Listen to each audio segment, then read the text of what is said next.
ഇന്ന് ഞാനും ബ്ലാക്കി ഒരു ഓട്ട മത്സരം വെക്കും. അതെന്താണ് സുനാമി? ഞങ്ങൾ ആരാണ് ഏറ്റവും കൂടുതൽ ഓട്ടക്കാരെന്ന് ഇന്നത്തെ വീഡിയോയിൽ അറിയാം. ഓട്ടം സ്റ്റാർട്ട് ചെയ്യാൻ പോവാണ്. അവിടെ നിന്നാണ് തുടങ്ങുന്നത്. ഇത് അവിടെ വരെ ഉണ്ട്. ചില സ്ഥലത്തേക്ക് ക്യാമറ വെച്ചിട്ടുണ്ട്. ഓക്കെ,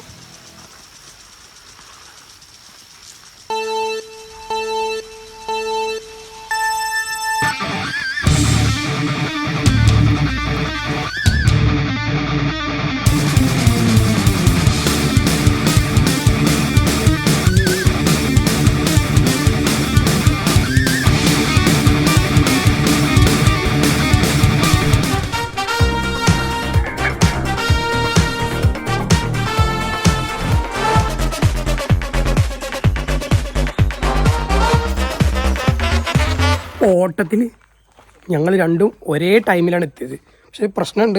ഒരു ഇതെന്ന് പറഞ്ഞാൽ ബ്ലാക്കി നല്ല ഓടും. ഞങ്ങൾ ഓരോ സ്ഥലത്ത് ക്യാമറ ഒക്കെ സെറ്റ് ചെയ്തിട്ട് ഞാൻ കുറേ ബ്ലാക്കിൻ്റെ ഡിസ്റ്റൻസ് ഇട്ടിട്ട് ഞാൻ ഓടിയിട്ടാണ് അതിലെത്തിയത്. ബ്ലാക്കി ഒട്ടുക്കത്തെ ഓട്ടക്കാരനാണ്. അതും ബ്ലാക്കി ശരിക്കും ഓടി കഴിഞ്ഞാൽ ഇതിൻ്റെ ഇരട്ടിയിൽ സ്പീഡിലോടും.